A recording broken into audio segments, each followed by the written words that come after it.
Hello friends, എല്ലാവർക്കും എൻ്റെ YouTube ചാനലിലേക്ക് സ്വാഗതം. ഇന്നൊരു കുക്കിംഗ് വീഡിയോയാണ്. വഴുതനങ്ങ കൊണ്ട് നല്ല രുചിയിൽ ഒരു തീയല് കറി വെച്ചാലോ? കുറച്ച് തേങ്ങ ഞാൻ ചിരണ്ടി വെച്ചിട്ടുണ്ട്. ഇത് നമുക്കൊരു ചീനച്ചട്ടിയിൽ കുറച്ച് എണ്ണയും കൂടെ ഒഴിച്ചിട്ട് ഇത് ഇടാം. അപ്പോൾ എണ്ണ ഓപ്ഷനാണ്, വേണമെങ്കിൽ ഇട്ടാൽ മതി. ഇതിലേക്ക് 1-2 അല്ലി വെളുത്തുള്ളിയും 1-2 ചുമന്നുള്ളിയും കൂടെ ഞാൻ ചേർക്കുന്നുണ്ട്. ഇതെല്ലാം കൂടെ നന്നായിട്ടൊന്ന് വറുത്തെടുക്കണം. എന്നിട്ട് നമുക്കിതിലേക്ക് പൊടികൾ ചേർക്കാം. തേങ്ങ നന്നായി മൂത്ത് വന്നിട്ടുണ്ട്. ഇനി ഇതിലേക്ക് നമുക്ക് പൊടികളെല്ലാം ചേർക്കാം.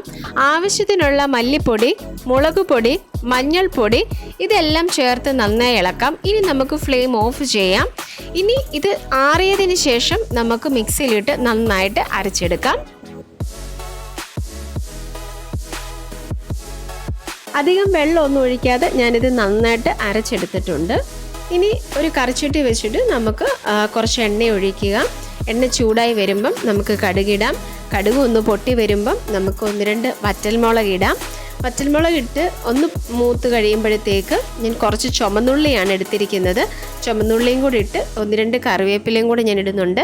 ഇതും കൂടെ എല്ലാം ഇട്ട് നമുക്കൊന്ന് ചെറുതായിട്ടൊന്ന് വഴറ്റി, ഒത്തിരി ഒന്നും വഴറ്റേണ്ട ആവശ്യമില്ല. ഒന്ന് ചെറുതായിട്ടൊന്ന് വഴറ്റിയിട്ട് നമുക്ക് ഇതിൻ്റെ കൂടെ നമുക്ക് വഴുതനങ്ങയും കൂടെ ചേർക്കാം. വഴുതനങ്ങയ്ക്ക് അധികം വേവൊന്നുമില്ല, അതുകൊണ്ട് പെട്ടെന്ന് വെന്ത് വരും. അപ്പം ഉള്ളി മൂത്തതിന് ശേഷം നമുക്ക് ഈ ഒരു പാകം മതി ഉള്ളി ഒന്ന് വഴന്ന് വരാൻ. എന്നിട്ട് നമുക്ക് ആവശ്യം നമ്മൾ എടുത്ത് വെച്ചിരിക്കുന്ന വഴുതനങ്ങയും കൂടെ ഇതിൻ്റെ ഒപ്പം ഇട്ട് ഒന്ന് നന്നായിട്ട് മിക്സ് ചെയ്ത് കുറച്ച് വെള്ളവും ആവശ്യത്തിനുള്ള ഉപ്പും ശകലം മഞ്ഞൾപ്പൊടിയും കൂടെ ചേർത്ത് നമുക്കൊന്ന് വേവിച്ചെടുക്കാം. മഞ്ഞൾപ്പൊടി നമ്മൾ തേങ്ങ മൂപ്പിച്ചപ്പം ചേർത്തിട്ടുണ്ടായിരുന്നു. ഇത് നമ്മൾ വഴറ്റുമ്പം ചേർത്തില്ലല്ലോ, അതുകൊണ്ട് ഇതിനൊരല്പം മഞ്ഞൾപ്പൊടിയും കൂടെ ചേർക്കാം. എന്നിട്ട് നമുക്കിത് അടച്ചു വെച്ച് വേവിക്കുകയും അല്ലെങ്കിൽ നന്നായിട്ടൊന്ന് വഴറ്റിയെടുക്കുകയോ ചെയ്യാം.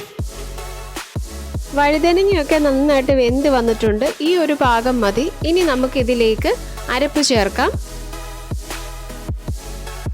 അരപ്പും കുറച്ച് വാളംപുളി വെള്ളവും കൂടെ ഞാൻ ഇതിലേക്ക് ചേർത്തിട്ടുണ്ട്.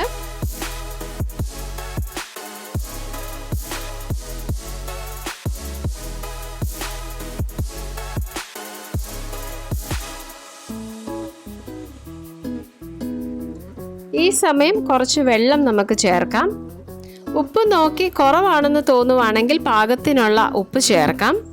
ഒരല്പം ശർക്കര കൂടി ചേർക്കുവാണെങ്കിൽ കറിക്ക് നല്ലൊരു പ്രത്യേക ഒരു ടേസ്റ്റ് ഉണ്ടായിരിക്കും.